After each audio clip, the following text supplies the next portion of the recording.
Exemple, confusion entre les maladies endémiques et les maladies épidémiques et de leur mode de transmission.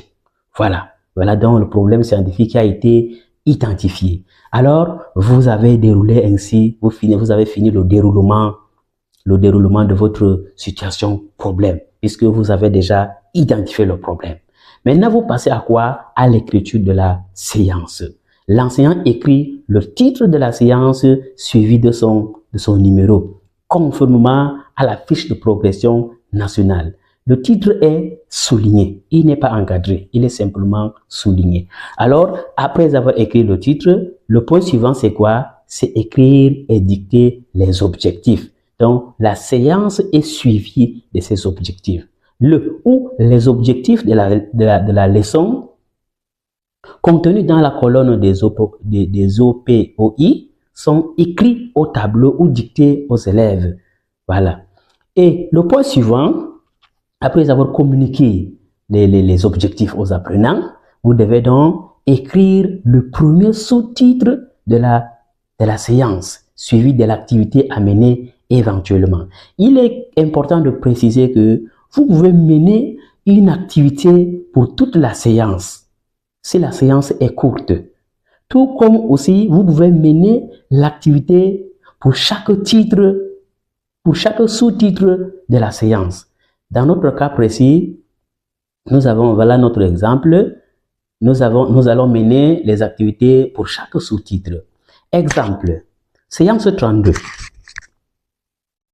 Un exemple d'endémie, le paludisme. Objectif, identifier et nommer l'agent vecteur et l'agent pathogène du paludisme. Deuxième objectif, reconnaître les manifestations du paludisme. Troisième et dernier objectif, proposer des moyens efficaces de lutte contre le paludisme. Là, nous passons maintenant à l'écriture du premier sous-titre. Donc, petit 1, les causes du paludisme. Activité 1, observation, identification et interprétation des images. Voilà. Nous passons donc au déroulement de l'activité concernant le premier sous-titre. Donc, la première des choses à faire, c'est la mise en disposition des images préalablement préparées dans lesquelles l'élève peut distinguer, par exemple, une personne couchée sous une moustiquaire et d'autre part, une personne couchée sur un lit sans moustiquaire.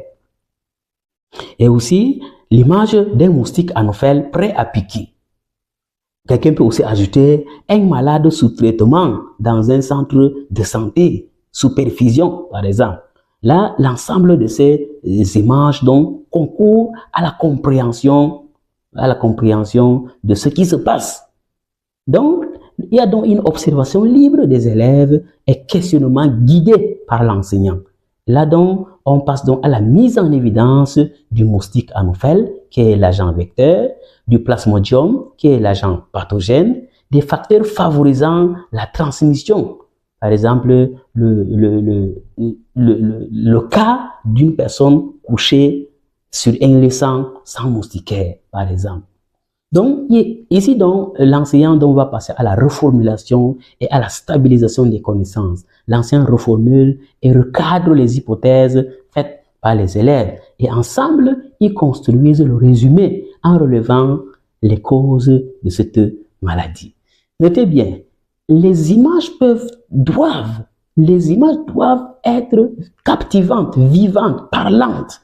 Donc, à la vue des images, les enfants doivent comprendre.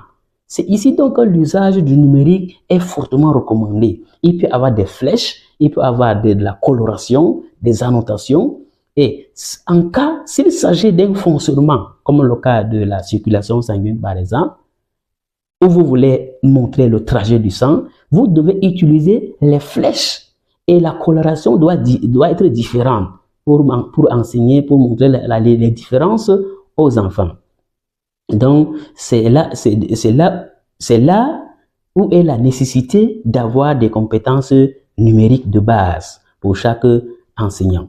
Au terme de ces échanges, l'enseignant passe au résumé et demande aux élèves de prendre leur cahier et de prendre note.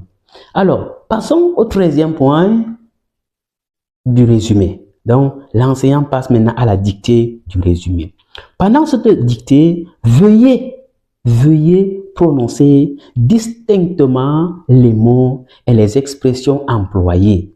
Écrire les mots difficiles au tableau de manière anticipée. Alors, si vous avez par exemple une difficulté à prononcer un mot, le fait que vous anticipez son écriture au tableau vous permet aux enfants de voir directement le mot sans vous déranger. Voilà, donc il faut anticiper l'écriture de ces mots difficiles. Adapter la vitesse de lecture, éviter les plaintes des élèves, puisque le bavardage pendant la prise de notes est un signe qu'il faut revoir le rythme de la dictée ou de la lecture. Autre chose, vérifier les prises de notes des enfants. Oui, valoriser les bonnes prises de notes. Si vous vous rendez compte que le premier enfant, l'élève que vous voyez, le premier élève qui est devant vous, que vous consultez son cahier, le premier élève que vous consultez son cahier a bien pris note, félicitez-le, encouragez-le. Voilà des gens qui prennent bien note. Voilà. Et vous continuez. Et si vous tombez sur un autre qui a commis une erreur d'orthographe, mettez le mot au tableau. Mettez le mot au tableau et expliquez même le mot, puisqu'il peut sembler être nouveau. Il peut sembler être nouveau. Donc, corrigez et expliquez les mots nouveaux. Pour ne pas oublier certaines étapes, très importantes à le rappeler, chers collègues, pour ne pas oublier certaines étapes du déroulement de votre séance, veuillez mettre des indications dans votre support. Pour indiquer, par exemple, qu'il faut expliquer le mot pathogène, vous pouvez mettre sur votre support au crayon. Stop! Explique le mot pathogène d'abord. Voilà, vous écrivez ça au crayon dans votre contenu, à la marge, en tout cas quelque part. Entre-temps, vous vous êtes préparé à cette explication. Vous faites de même pour les autres aspects selon le timing que vous êtes fixé. Alors, mettez ces directives personnelles au crayon pour ne pas les confondre au contenu qu'il faut dicter aux enfants. Notez bien, avant de passer au prochain sous-titre, vous pouvez poser 1 à 2 questions de l'évaluation formative. Il faut rappeler que l'évaluation formative se passe pendant le déroulement de la séance. Si je veux passer, par exemple, aux manifestations du paludisme, qui est le 2e sous-titre de ma séance, je peux poser la question suivante. Rappelez l'agent vecteur du paludisme ou encore nommer l'agent pathogène du paludisme. Après avoir reçu une bonne réponse